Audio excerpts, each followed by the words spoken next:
Police এনে চন্দ্র আর সোহিনীকে ঘাড় ধাক্কা দিয়ে বাড়ি থেকে বের করে দিল কমলিনী। হ্যাঁ বন্ধুরা, এমনটাই দেখা যাবে। তাই সম্পূর্ণ জানতে ভিডিওটিতে লাইক দিয়ে চ্যানেলটা সাবস্ক্রাইব করে দেখতে থাকুন। গল্পের শুরুতে দেখা যাবে মিঠি বাড়িতে এসে শুয়ে শুয়ে কাঁদছে। তখনই সেখানে চলে আসে কমলিনী আর কুর্চি। তারপরে কমলিনী বলে, মিঠি মা, কি হয়েছে? তোমার মন খারাপ? কি হয়েছে মা? তুমি আশা থেকেই এভাবে শুয়ে আছো? কি হয়েছে? ওঠো, ওঠো, তুমি বলো আমাকে কি হয়েছে। কেউ কি তোমাকে কিছু বলেছে? নাকি কেউ তোমাকে অপমান করেছে? ওই অনন্যাদি নাকি রেশমিদি? রেশমিদি তো সুযোগ পেলেই অপমান করে। কি বলেছে তোমাকে? বলো, কি বলেছে? তখনই মিঠি কিছুই বলে না। তারপরে কুচি বলে, আমার তো মনে হয় রেশমিদি নয়, আমার মনে হচ্ছে অনন্যাদি ওকে অপমান করেছে। ওই অনন্যাদি তো সুযোগ পেলেই কতগুলো করে কথা শুনিয়ে দেয়। ওই মহিলাকে আমার সহ্য হয় না। মেয়েটাকে কি বলেছে কে জানে। তারপরেই মিঠি কমলিনীকে ধরে কাঁদতে থাকে। তারপরে কমলিনীও কাঁদতে থাকে আর বলে, কি হয়েছে মা? বলো আমাকে, বলো, না বললে বসবো কি করে? তখনই মিঠি বলে, মা বলো তো, আমি তো সবকিছু মেনেই নিয়েছি, আমি তো হাসি মুখে ওদের বিয়েতে গিয়েছিলাম, তাহলে কেন আমাকে এরকম ভাবে অপমানিত হতে হলো মা? বলো না, আমাকে কেন এইভাবে অপমান করলো? তখন কমলিনী বলে, কে তোমাকে অপমান করেছে মা? কে? বলো তুমি আমাকে, বলো, তুমি শুধু আমার কাছে বলো, কে তোমাকে অপমান করেছে? তখন কুচ্চি বলে, নিশ্চয়ই, নিশ্চয়ই ওরাই অপমান করেছে। ওই মৌ মোটেও ভালো মানুষ নয়। ওই মৌ আর মৌয়ের মা মিলেই নিশ্চয়ই কিছু বলেছে। তখনই কমলিনী এই কথা শুনে চুপ করে থাকে। তারপরে কমলিনী বলে, আচ্ছা মা, তোমাকে ওই বিয়েতে আর যেতে হবে না। গিয়েছো তো, আজকে তো গিয়েছিলে তুমি, আর যেতে হবে না। তুমি যখন যেতে চেয়েছো, ওরা যখন এরকম ভাবে অপমানই করছে, তাহলে আর যাওয়ার কোনো দরকার নেই। ও তো মূল্যটা বুঝতে পারলো না। ঠিক আছে, ওই প্লুটোকে না সত্যি আমি চিনতে পারছি না। এটা কোন প্লুটো সেটাও বুঝতে পারছি না। প্লুটো ছোটবেলা থেকে এই বাড়িতে আসছে, কই কোনোদিনও তো ওর মধ্যে এরকম কিছু দেখিনি। তখন গুচ্ছি বলে, মিঠি, তুই আর কাঁদবি না মা, তো কান্না দেখলে না আমাদের ভালো লাগে না। তারপরে মিঠি বলে, এবার না আমি সত্যি সত্যি চলে যাব। তখন কমলিনী বলে, তোকে তো আমি বলেছিলাম মা, যে তুই বিদেশে চলে যা, চলে যা। তো নতুন কাকু আমাদের জন্য এত কিছু করেছে, শেষবারের মতো না হয় তোকেও তোকেও খরচ দিয়ে বিদেশে পাঠাবে, কিংবা ব্যাংক লোন নিয়েও তো তুই যেতে পারিস। তোকে তো বললাম আমি, তুই তো প্রথমে রাজি হসনি। তখন মিঠি বলে, হ্যাঁ মা, আমি চলে যাব, চলে যাব আমি, আমি আর এখানে থাকবো না। তখন কমলিনী বলে, হ্যাঁ চলে যা, দরকার হলে তোর নতুন কাকুর টাকা তুই পরিশোধ করে দিবি। তারপরেও তোকে তো আমি বলেছিলাম যেখানে থাকার তোর কোনো দরকার নেই। তখন মিঠি বলে, হ্যাঁ মা, আমাকে ওরা কেন এভাবে অপমান করলো বলো তো? কেন অপমান করলো? তুমি জানো তো, আমাকে প্লুটো কিনা বলে সবার সামনে আই লাভ ইউ। তখন তো এই কথা শুনে কুর্চি আর কমলিনী দুজনে চমকে যায় আর বলে, কি বলছিস তুই? তখন মিঠি বলে, হ্যাঁ, আমাকে এত অপমান করার সাহসও পেলো কি করে মা? কেন এত অপমান করছে আমাকে? তখন কমলিনী বলে, কি, প্লুটোর এত বড় সাহস? ও মৌকে বিয়ে করছে আর তোকে বলছে সে আই লাভ ইউ? আমি না সত্যি এই প্লুটোকে চিনতে পারছি না। এই প্লুটো কোন প্লুটো? ছোটবেলা থেকে এত আদর করেছি, এত ভালো জেনেছি, কিন্তু এই ছেলেটা তো এরকম নয়। এরকম কি করে হলো কিছু তো বুঝতে পারছি না। এখন মৌ না আবার বিয়েতে ডেকে বসে। তখন কুর্চি বলে, না না বৌদি ভাই, তুমি না ভুল করছো। মৌ যা মেয়ে, মৌ কিন্তু বেঁকে বসার মেয়ে নয়। তাই মৌ কোনোদিনও বেঁকে বসবে না। মৌ আরো জোর করে জোর করে প্লুটোকে জোর করে ধরবে। আমি তো বলতেও পারছি না, এই ছেলেটা কত লাজুক, কত সুন্দর করে সবার সঙ্গে কথা বলতো, আর সেই ছেলেটা কিনা এভাবে এভাবে তোকে বললো, সবার সামনে বলেছে। তখন মিঠি বলে, হ্যাঁ সবার সামনে নয় তো কি, ওর সঙ্গে কি আমি আলাদা করে কথা বলতে গিয়েছি নাকি? ওর সঙ্গে তো আলাদা করে আমি কথা বলিনি। ওই আমাকে এমন ভাবে বলেছে যেন কেউ কোনো কথা শুনতে না পায়। তখনই কমলিনী বলে, তাহলে মা, তোরই বা কি দরকার ছিল বলতো এভাবে রিয়েক্ট করার? এভাবে রিয়েক্ট করে কি লাভ হয়েছে মা? তখনই মিঠি বলে, লাভ হয়েছে তো, আমাকে এরকম অপমান করার আগে সবাই বুঝতে পারো যে আমাকে যে সবসময় বলতো আমি নাকি বেহায়া, এবার বুঝতে পারো যে কে আমার পিছন পিছন ঘুরে। আমি না। আর মও বুঝতে পারো ও কাকে বিয়ে করছে, কাকে বিয়ে করছে সেটা বুঝো গো। তখন এই কথাতে কুর্চি বলে, আমি না ভাবতেই পারছি না যে ছেলেটা কালকে বিয়ে করছে আরেকজনকে, সে কি না মিঠিকে এসে বলছে আই লাভ ইউ। এটা মানে কি? মানে কি এটার? ওর যদি মিঠির প্রতি এত ভালোবাসাই থাকতো, তাহলে আবার মৌয়ের সঙ্গে প্রেম করতে গেছে কেন? মৌকে বিয়ে করতে রাজি হলো কি করে? আমি তো সেটাই বুঝতে পারছি না।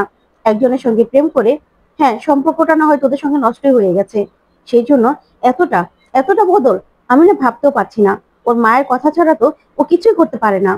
আর এখন কিনা তোকে বলছে এসব? তখন মিঠি বলে, সেই জন্য তো রিয়াক্টটা করেছি।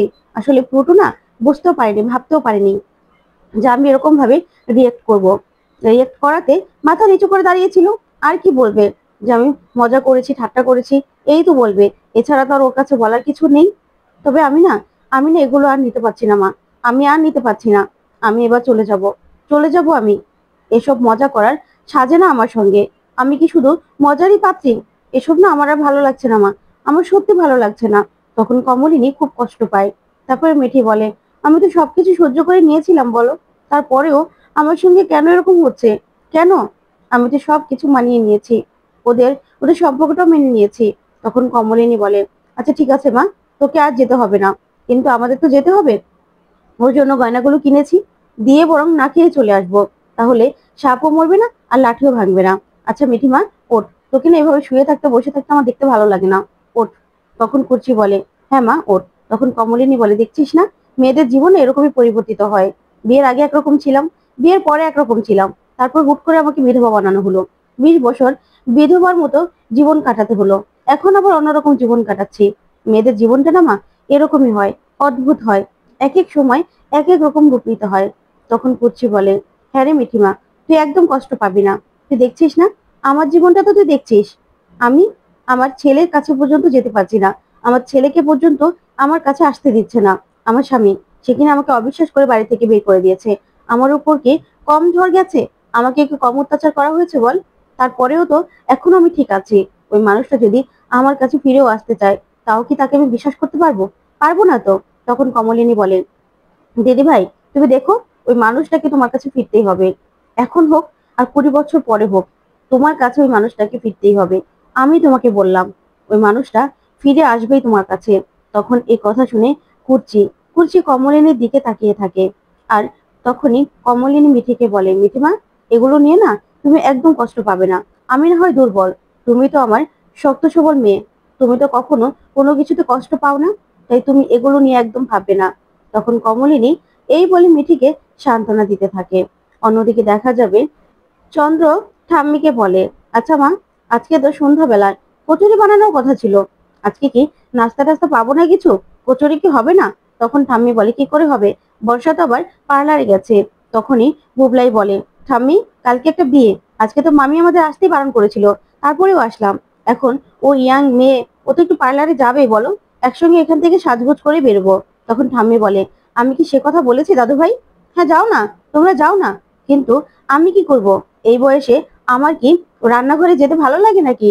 আমি কি এখন এসব কাজ পারি? তাহলে আমি কি করে এসব করি বলো তো, একা একা? তখনই সেখান দিয়ে সোহিনী যেতে থাকে। তখন ঠাম্মি বলে, এই যে মেয়ে, তুমি এই বাড়িতে আছো, তুমি আমার চাদর বউ কিনা তাও তো জানি না। তখনই সোহিনী বলে, শুনুন মা, আমি তো যা বলার কোর্টে বলেই দিয়েছি। আর তাছাড়া আমার মেয়ে সোহালিয়া, ও তো আর টপ করে আকাশ থেকে পড়েনি যে ওকে নিয়ে আমি এ বাড়িতে চলে এসেছি। আপনার ছেলে আমাকে বিয়ে করেছে, আর আমাদের মেয়ে হয়েছে। তারপরেও আর কতবার করে আপনাদের বলতে হবে বলুন তো? কতবার করে আপনাদেরকে বুঝিয়ে বলতে হবে? আর এই বাড়িতে আমি আছি বলেই যে আপনাদের রান্না করে খাওয়াবো তা কিন্তু নয়। আমি কিন্তু এখানে রাঁধুনি হতে আসিনি। হ্যাঁ, নিজের বাড়িতে আমি রান্না করে খেয়েছি ঠিক আছে, কিন্তু সেটা নিজের বাড়ি ছিল। এখানে অন্যের বাড়িতে এসে আমি কাউকে রান্না করে খাওয়াতে পারবো না। যার যা রান্না না তাড়াতাড়ি করতে হবে। আপনাদেরটা আপনারই বুঝে নিন না। তাছাড়া আপনার ছেলে আপনার ছেলে তো এখনো আমাকে স্ত্রীর মজাটাতে দেয়নি, এখনো মেনেই নেয়নি। হ্যাঁ, বাড়িতে আছি, আমাকে থাকতে দিয়েছে পুলিশের ভয়ে, আর কিছুই না। এখনো রুম শেয়ার পর্যন্ত করছে না। তখন চন্দ্র বলে, কি যে করছো না, মাকে একটু তুমি হেল্পও করে দিতে পারো সোহিনী। তখন সোহিনী বলে, না, তোমাকে তোমাকে কোনো হেল্প করবো না আমি, তোমার মাকেও কোনো হেল্প করবো না। কেন হেল্প করব? কেন হেল্প করব? তখন চন্দ্র বলে, দেখো, এখানে ছেলে রয়েছে যে বিয়ে করে ফেলেছে, এখানে বয়স্ক মা রয়েছে, এসব কথা না বললে কি হয় না? রুম শেয়ার করবো কি করে? কারণ তোমার মেয়েও তো তোমার সঙ্গে থাকবে, তাই না? মেয়ে কোথায় থাকবে? তার জন্য তো রুম শেয়ার করতে পারছি না। এখন একটু চুপ করো না। তখনই সোহিনী বলে, কেন চুপ করব? তোমার ছেলে আর তোমার মা শুনতেই পারে, কিন্তু আমরা যে স্বামী স্ত্রী সেটা তো মিথ্যে হয়ে যেতে পারে না। এই যে এই বাড়িতে আছি, এ বাড়িতে আছি বলেই যে আমি সবাইকে রান্না করে খাওয়াবো তা কিন্তু হবে না। তখন ঠাম্মি বলে, হয়েছে হয়েছে, তোমাকে আর রান্না করতে হবে না, অনেক বলেছো, এত কথা শুনতে ভালো লাগে না। তখনই বুবলাই বলে, আচ্ছা ঠাম্মি, তোমার মেয়ে কোথায়? তোমার মেয়ে তো সেও তো তোমাকে একটু হেল্প করে দিতে পারে, কারণ সে তো তোমার নিজের মেয়ে। তুমি এই যে কষ্ট করছো দেখিও সে তোমাকে হেল্প করতে পারছে না। সে তো দেখছি সুবিধা পেয়ে আরেকজনের সঙ্গে রুম শেয়ার করছে, আরেকজনের সঙ্গে থাকছে। কেন? তোমার তো নিজের মেয়ে, মায়ের কষ্ট দেখতে পাচ্ছে না? মাকে একটু হেল্প করে দিতে পারছে না? তাহলেই তো হয়ে যায়। রান্নাঘরে তোমার সঙ্গে একটু হেল্প করলেই তো হয়ে যায়। তখন কুর্চি আর কমলিনী এই কথাগুলো শুনতে পায়। তখন কুর্চি বলে, এই মেয়ে কাকে বলছিস? মাকে বলছিস মানে তুই আমাকে নিয়ে কথা বলছিস, তাই তো? কেন? আমি তোদেরকে কাজ করে কেন খাওয়াবো? কেন খাওয়াবো বলতো? তুই আমাকে নিয়ে কথা বলার সাহস কি করে পাস? তখন এই কথাতে বুবলাই বলে, হ্যাঁ, তোমার বয়স্ক মা কাজ করছে, তুমি একটু হেল্প করে দিতে পারছো না? তখনই এই কথাতে কুর্চি বলে, কি গো মা, তোমার ছেলের ঘরে তোমাকে কি এভাবে দাসীর মতো কাজ করতে হচ্ছে? না না, আসলে 20 বছরে তো তোমাকে ফুটুটুকুও নাড়তে দেখিনি, তার জন্য বলছি আর কি। এখন দুদিন ধরে না আসতেই তোমার ছেলের বউ, তোমার নতুন ছেলের বউ এখন তোমাকে দিয়ে সারাদিন দাসীবাদীর মতো কাজ করাচ্ছে নাকি? তখন ঠাম্মি বলে, নিজের পেটের মেয়ে, সে কিনা আরেকজনের কথা নাচছে। তখনই কুর্চি বলে, না, আমি কিন্তু এই বাড়িতে থাকি তোমাদের কাজ করার জন্য নয়, তোমার ছেলেকে রান্না করে খাওয়ানোর জন্য নয়। বুঝতে পেরেছো? হ্যাঁ, তুমি খাওয়াতেই পারো, তোমার ছেলে তোমাকে দাসীবাদী বানাতেই পারে, কিন্তু আমি না কারো দাসীবাদী না। আমার যেখানে পছন্দ আমি সেখানেই থাকবো, তোমাদের সঙ্গে আমি থাকবো না। আর তাছাড়া তোমাদের যে বউ রয়েছে, তো সে কাজ করে খাওয়াতে পারছে না বুঝি? কেন? তুমি থাকতে আবার মায়ের কাজ করতে হবে কেন? তখনই এই কথা শুনে অবাক হয়ে যায় সোহিনী আর চন্দ্র। তারপরেই কুর্চি বলে, কেন? আরেকজনের বাড়িতে থাকছে, কোনো কন্ট্রিবিউশন নেই নাকি? কাজ করে তো খাওয়াবে, রান্না বান্না সব তো সোহিনীই করতে পারে, তাই না? কেন এখানে দাঁড়িয়ে দাঁড়িয়ে বসে বসে খাও কেন আমার মাকে দিয়ে রান্না করিয়ে? তখন সোহিনী বলে, শোনো, আমি তো অন্য কারো বাড়ি জানি না, আমি আমার স্বামীর বাড়িতে আছি। আর তাছাড়া তুমি তোমার স্বামীর বাড়িতে যেতে পারছো না কেন বলো তো? তোমার স্বামীর বাড়ি রেখে তুমি বা কেন এই বাড়িতে পড়ে আছো? আমি এই বাড়িতে কি করব না করব সেটা তো আমি বুঝবো, তাই না? তখন এই কথা শুনে কুর্চি কুর্চি অবাক হয়ে সোহিনীর দিকে তাকিয়ে থাকে। তখনই কমলিনী বলে, বাবা, নতুন বউ তো দেখছি ভালো পটর পটর কথা বলতে পারে। তখন সোহিনী বলে, কেন দিদি ভাই, এক কথা কি তুমি একাই বলতে পারবে, আমি বলতে পারবো না? তখন কমলিনী বলে, শোনো, তোমাদের ব্যাপারে না আমার কথা বলার কোনো ইচ্ছেই নেই, তবে দিদি ভাইকে যদি তুমি এভাবে কথা বলো না, তাহলে কিন্তু আমি তোমাদের ছাড়বো না। একজন বয়স্ক মানুষকে দিয়ে কাজ করাচ্ছ, আবার এখানে দাঁড়িয়ে দাঁড়িয়ে বড় বড় কথা বলছো। শোনো, দিদি ভাই কিন্তু নিজের বাপের বাড়িতে থাকে, সেটা ভুলে যেও না। এই বাড়িটা যদি তোমার স্বামীর হয়, তাহলে এই বাড়িটা নিজের বাপের বাড়িরও দিদির। আর তাছাড়া এই বাড়িটা না এখন কারোরই নয়, এই বাড়িটা আমার। আর সেটা যদি বাদও দেই, তাহলেও এই বাড়িটা তোমাদের নয়। তাই তোমরা এই বাড়িতে আছো, এতই যখন থাকতে সমস্যা হয়, তাহলে এই বাড়িটা ক্লিয়ার করে দিচ্ছ না কেন? এই বাড়িটা ছেড়ে চলে যাও। আর তোমরা যদি এই বাড়ি ছেড়ে চলে না যেতে চাও না, তাহলে কিন্তু আমি কোর্ট থেকে অর্ডার এনে, পুলিশ এনে, তারপরে তোমাদেরকে ঘাট ধাক্কা দিয়ে বাড়ি থেকে বের করে দেবো। সেটা ভুলে যেও না। সেই অধিকার কিন্তু আমার আছে, কারণ এই বাড়িটা আমার। তাই আমার উপর কথা বলার চেষ্টাও করো না। একজন বয়স্ক মানুষকে দিয়ে এভাবে খাটাচ্ছ, কাজ করাচ্ছ, আবার কিনা দিদি ভাইকে এসব কথা শোনাচ্ছ। এত বড় সাহস তোমাদের হয় কি করে? কি করে হয়? আমি তো অন্য কারোর সঙ্গে কথা বলতে চাই না। আমাদের আমি আমার মতো আছি, আমার মতো আমি সুবিধা মতো রান্না করে আসছি।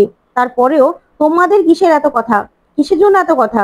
তখন তো সোহিনী আর চন্দ্র দুজনে চমকে যায়। তখন কমলিনী বলে, শোনো, তোমাদেরকে আমি সাবধান করে দিলাম, এরপরে যদি আর কোনো রকম কোনো এদিক ওদিক দেখি না, তাহলে কিন্তু ঠিকই আমি পুলিশ ডাকবো আর এই কাণ্ডই করব। তখন ঠাম্মি বলে, হয়েছে হয়েছে, তোমাকে এত কথা বলতে হবে না, আমি করে নিতে পারবো।